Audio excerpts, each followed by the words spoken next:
ఆండాళ్ తిరువడిగళే శరణం. 5వ పాసురంలోకి వచ్చేసాం. యశోదమ్మ వారు కృష్ణుడి చెవులు పట్టుకొని మందలిస్తున్నట్టుగా మనకు కనిపిస్తుంది. కృష్ణుడి చేష్టితాలు కనిపిస్తాయి మనకి ఈ పాసురంలో. పాసురాన్ని ముందుగా చూద్దాం.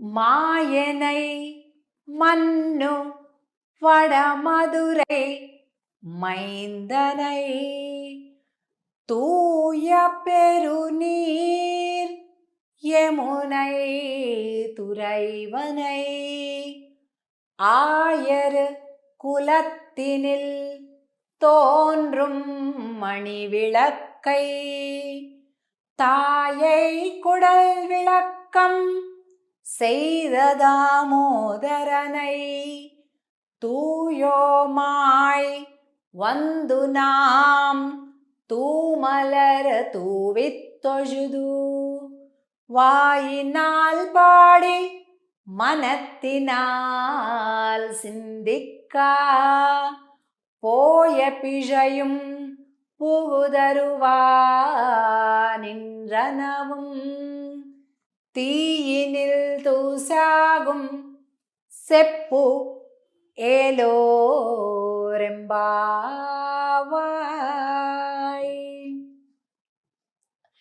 మాయనై మన్ను వడమదురై మైందనై తూయ పెరునీర్ యమునై తురైవనై. అంటే ఉత్తర మధుర, ఇదేమో దక్షిణ మధుర. మీనాక్షిది దక్షిణ మధుర. మధుర బృందావనం అంటాం కదా ఢిల్లీ దగ్గర, అదేమో ఉత్తర మధుర అంటూ చెప్తుంది. మాయనై ఎంతో ఆశ్చర్యకరమైనటువంటి పనులు చేసేటటువంటి స్వామి శ్రీకృష్ణుడు. ఎక్కడుంటాడండి ఆయన? యమునై, ఇగో యమునా నది బొమ్మను మనం చూస్తున్నాం. యమునై తురైవనై, ఎప్పుడు చూసినా ఆ యమునా నది ఒడ్డులో అటు ఇటు ఇటు అటు తిరుగుతుంటాట. ఏమయ్యా కృష్ణ, నీకేం పని లేదా? అక్కడెందుకు తిరుగుతున్నావు అంటే, ఒక్కొక్క రేవులో ఒక్కొక్కటి పడుతుంటాయి. ఒక చోట ఆల్చిప్పలు పడుతుంటాయి, ఒక్కొక్క చేపలు పడుతుంటాయి. ఇట్లాగా ఒక్కొక్క రేవులో ఒక్కోటి ఎక్కువగా దొరుకుతుంటాయి. చెప్తాడట కన్నయ్య, ఈ యమునా తీరంలో ఆడపిల్లలు పడుతున్నారు, అందుకే తిరుగుతున్నాను అంటాడట.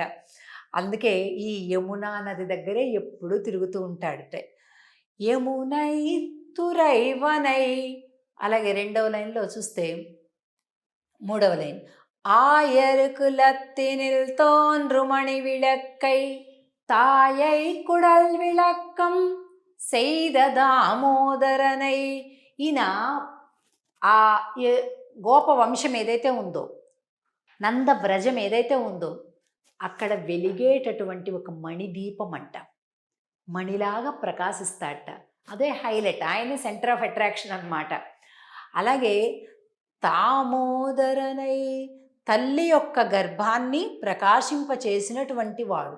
తల్లి ఆహా, ఏం జన్మనిచ్చిందమ్మా, ఎలాంటి వాడికి జన్మనిచ్చిందమ్మా. ఆమె గర్భం, ఆమె కడుపు చల్లగా ఉండాలి, ఆమె కడుపు పంటనే కదా ఈ కర్ణయ్య అని ఆ యశోదమ్మని అందరూ కీర్తిస్తున్నారట.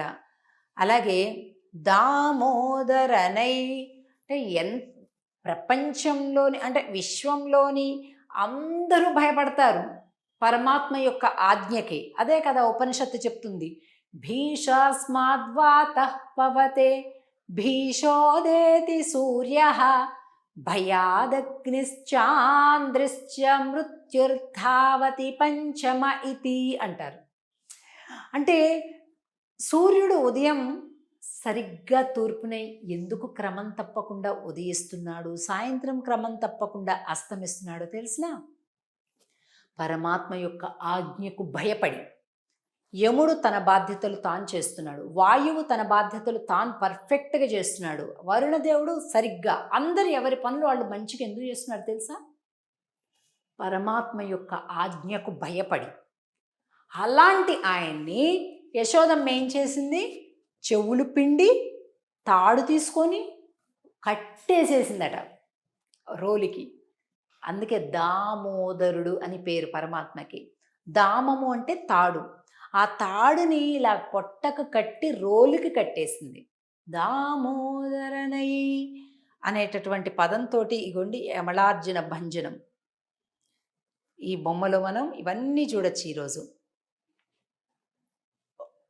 దామోదరుడిగా స్వామి రోలుకి కట్టేస్తే ఆ మద్ది చెట్లలోంచి వెళ్ళిపోతే ఇదిగోండి ఇక్కడ దేవతలకు శాప విమోచనం జరగడం, అలాగే ఇదిగో అమ్మ యశోదమ్మ ఎలాగ కట్టేసి దండిస్తుందో ఇది కూడా మనం చూడొచ్చు ఇక్కడ.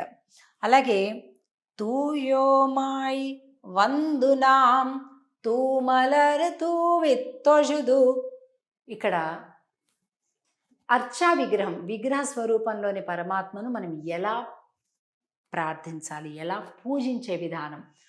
తూమలర్ తూవి తొజుదు, ఇగో ఇక్కడ ఏనుగులు తామర పుష్పాలను ఇలా తీసేసి ఇలాగా మనకి విసిరి విసిరి కొడుతున్నట్టుగా, అంటే ఈ బొమ్మలో ఏనుగులు తామర పుష్పాలను విసిరేస్తున్నట్టుగా ఉంది.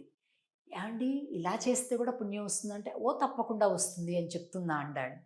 అంటే మాకు భక్తి ఉన్నా లేకపోయినా కాసేపు ఓం కృష్ణాయ నమః, ఓం ప్రకృత్యై నమః, ఓం వికృత్యై నమః, విశుద్ధాయ నమః, ఎక్కడో ఉంది బుర్ర, కానీ ఇలా చేసాం.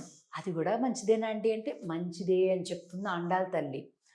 తూమలర్ తూవెత్తొజుదు, ఎందుకు తూయోమాయ్ వందోం, పరిశుద్ధులుగా వచ్చాం. లోపల చాలా ప్రేమ ఉంది కానీ పద్ధతి తెలియదు. చూసారా, అంటే మానసికమైనటువంటి ప్రేమ పరమాత్మ పైన ఇది చాలా ముఖ్యమని చెప్తుంది.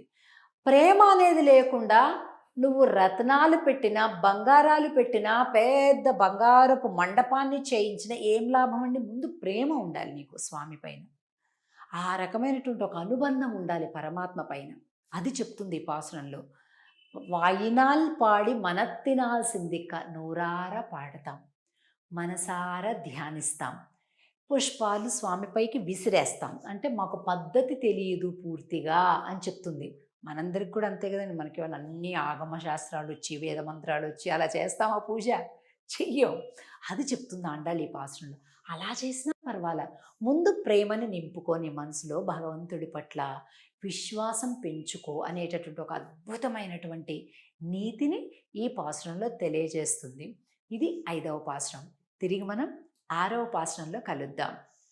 ఆండాళ్ తిరువడిగళే శరణం. జై శ్రీకృష్ణ.